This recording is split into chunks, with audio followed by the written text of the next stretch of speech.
या बातमीपत्राचे प्रायोजक आहे श्री निखिल पोटाबत्ती यांच्या व्यवस्थापनाखाली सुरू असलेला कुंडल फंक्शन हॉलच, श्री राजय्या प्रभाकर गज्जम यांचं प्रभाकर स्टील, डॉक्टर श्वेता हुले पाटील यांचे Vaishnavi skin care and laser clinic, doctor Suryaprakash Rajesh Kothe यांचं Kothe's gastro liver care and GI endoscopy centre, doctor BP Ubale यांचे आयुष हॉस्पिटल सोलापूर वचनावर या ठिकाणी समर्थन करण्याची संधी दिली। माननीय महामहिम राज्यपाल महोदयांनी कालच्या त्यांच्या भाषणामध्ये जी भूमिका मांडली, महाराष्ट्र राज्याचे मुख्यमंत्री देवेंद्रजी फडणवीस साहेब व महायुती सरकारच्या नेतृत्वात हे महाराष्ट्र राज्य कशा पद्धतीने प्रगती करतोय या विकास कामांचा आरसा त्यांनी संपूर्ण महाराष्ट्राच्या समोर मांडला। मी सुद्धा या सगळ्या प्रगतीचा माझ्या सोलापूर शहराच्या बाबतीत एक साक्षीदार आहे। सोलापूर शहराच्या अनेक वर्षापासून रखडलेले असलेले अनेक प्रश्न मागच्या एक वर्षभरात जवळपास मार्गी लागलेले ते पूर्ण होताना आम्ही सर्वजण पाहतोय। सोलापूर शहराची विमानसेवा सुरू करणं असेल, मग ती विमानसेवा मुंबई इंदोर या ठिकाणी या सरकारच्या वतीने सुरू करण्यात आलेली आहे आणि मला खात्री आहे की येणाऱ्या काळात ही विमानसेवा तिरुपती, बेंगलोर, हैदराबाद या ठिकाणी सुद्धा सुरू होईल।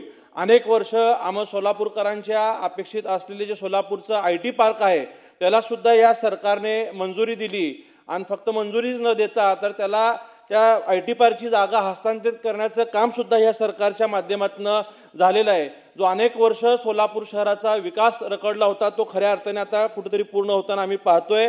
सोलापूर शहराला रोज पाणी पुरवठा होण्यासाठी मुख्यमंत्री महोदयांनी समांतर जलवाहिनी मंजूर केली होती, त्याचंही काम सुद्धा या सरकारच्या माध्यमातून पूर्ण झालेलं आहे आणि सोलापूर शहराला रोज पाणी 365 दिवस 24 तास समतोल पाणी पुरवठा होण्यासाठी जी 892 कोटी रुपयाची योजना त्यांनी नव्याने मंजूर करून दिली, यासाठी मी या सरकारचं आभार मानतो। वास्तविकता या पाणी पुरवठ्याच्या योजनेला वर्ल्ड बँककडनं अर्थसहाय्य मिळणार आहे आणि त्यांनी 2047ची धोरण डोळ्यासमोर ठेवून काही सुधारणा सुचवल्या होत्या, त्याही सुधारणा या सरकारने स्वीकारलेल्या आहेत आणि मला खात्री आहे की येणाऱ्या काळात लवकरच लवकर सोलापूर शहराचं पाणी पुरवठ्याचं काम या ठिकाणी पूर्ण होईल।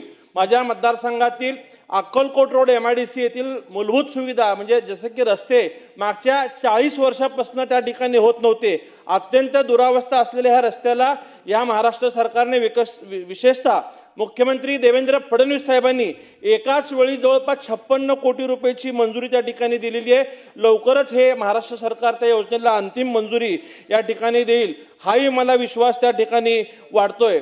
मी आपल्या माध्यमातून अध्यक्ष महोदय या सरकारला विनंती करतोय की सोलापूर शहराचं जे अभियांत्रिकी विद्यालय ते जवळपास 60 वर्षापासून विषय रखडलेला आहे। आम्हाला मंजूर झालेलं अभियांत्रिकी महाविद्यालय अन्य शहरात वळवण्यात आलेलं होतं, परंतु तत्कालीन पालकमंत्री चंद्रकांत पाटील जे आताचे उच्च तंत्र शिक्षण मंत्री आहेत त्यांनी सोलापूरला इंजिनिअरिंग कॉलेजला मंजुरी दिलेली आहे। मी स्वतः मुख्यमंत्री देवेंद्र फडणवीस साहेबांकडे मागच्या वर्षी मागणी केली होती की आमचं जे तंत्रनिकेतन विद्यालय त्याची 34 एकर जागा आहे आणि त्यात जर हे अभियांत्रिकी महाविद्यालय आपण परवानगी दिली तर होऊन जाईल, परंतु या अभियांत्रिकी विद्यालयाचा 250 कोटीचा प्रस्ताव या ठिकाणी आलेला आहे। मला आपल्या माध्यमातून सरकारला विनंती आहे की ह्या सरकारने त्या 250 कोटीला या बजेटमध्ये तरतूद देऊन येणाऱ्या काळात ते अभियांत्रिकी विद्यालय देखील सुरू करावं।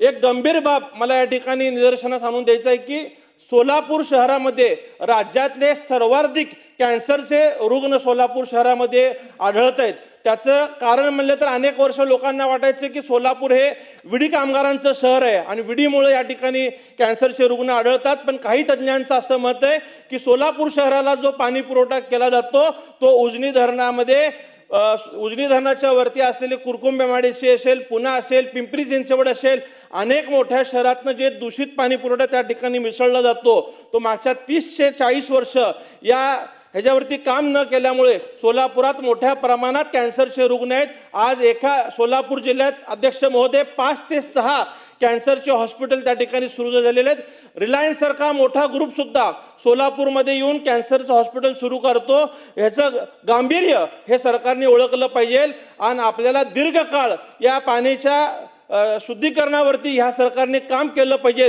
अशी मी इच्छा आपल्या माध्यमातून करतो। मुख्यमंत्री महोदय यावरती निश्चितच येणाऱ्या काळात दीर्घकाळ उपाययोजनावरती काम करतील हाही विश्वास मला आपल्या माध्यमातून आहे। सोलापूर शहरातील जे छत्रपती संभाजी महाराजांचं तलाव आहे त्या तलावाचं विकसीकरण करणं गरजेचं आहे. जवळपास 50 कोटी रुपयाचा DPR अध्यक्ष महोदय तयार असून ती जर तलाव विकसित केलं तर धार्मिक पर्यटनासाठी सोलापूरात येणाऱ्या लोकांना एक चांगलं स्थळ त्या ठिकाणी उपलब्ध होऊ शकतो. आणि अध्यक्ष महोदय, सोलापूर शहराला जे 2 उड्डाण पूल मागच्या 10 वर्षापासून मंजूर आहेत, केंद्रीय नितीन गडकरी साहेबांकडनं त्याचं भूमिपूजन सुद्धा झालेलं आहे, त्याचंही काम अद्यापपर्यंत सुरू झालेलं नाही आहे. काही केंद्र सरकारच्या आणि राज्य सरकारच्या जागा अद्याप ताब्यात मिळालेल्या नाहीत. मुख्यमंत्री देवेंद्र फडणवीस साहेबांनी लवकरच ह्याच्यावर एक बैठक घेऊन ह्या जागा हस्तांतरित करण्याचं जर नियोजन केलं तर हे काम लवकर सुरू होऊ शकतो, हे मला खात्री आहे. आणखीन एक अध्यक्ष महोदय, एक गंभीर प्रश्न सोलापूर शहराचा जो आहे तो म्हणजे B2च आहे. मग सोलापूर शहरातील 13 कामगारांच्या चाळी असतील, मोरारजी पेठ असेल, सिव्हिल लाईन असेल, गुरुनानक नगर भागातील 21 सोसायटी असतील, ज्यात की एकता नगर, कर्णिक नगर या सगळ्या सोसायटींवरती चुकीच्या पद्धतीचा B2 लागलेला आहे.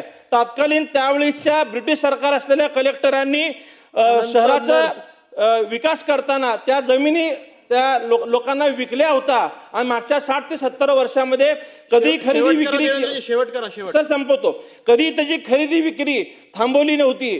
प्रत्येकाला बांधकाम परमिशन, वापर परमिशन सुद्धा मिळायचं, परंतु कालच्या महाविकास आघाडीच्या सरकारमध्ये येऊन याच्यावरती बंदी आणण्यात आली. त्यामुळे आज या लोकांना ना बांधकाम परवाना मिळतो ना खरेदी विक्री करता येते. आणि ज्या चाळी आहेत साहेब त्या 100 वर्ष जुन्या आहेत, त्या कधीही पडू शकतात आणि कुठली तरी जीवितहानी त्या ठिकाणी होऊ शकते. तर हे सरकार इतकं प्रभावीपणे काम करताना लोकांना घरं देतोय, कामगारांना घरं देतोय, तर फक्त आमच्या सोलापूर शहरातला B2 हा या सरकारने माफ करावा असं मी मुख्यमंत्री साहेबांकडे, महसूल मंत्री चंद्रशेखर बावनकुळे साहेबांकडे विनंती करतो, जेणेकरून आमच्या पुनर्विकासाचा प्रश्न या ठिकाणी मार्गी लागेल. अध्यक्ष महोदय, मी राज्याच्या दृष्टिकोनातनं एक अत्यंत महत्त्वपूर्ण भाग या सभागृहाच्या निदर्शनास आणून देऊ इच्छितो की या राज्याला स्वतंत्र विज्ञान व तंत्रज्ञान मंत्रालयाची आवश्यकता आहे. आजचा काळ हा ज्ञानाधारित अर्थव्यवस्थेचा भाग आहे. उद्योग, शेती, आरोग्य, शिक्षण, पर्यावरण, शहरी नियोजन या प्रत्येक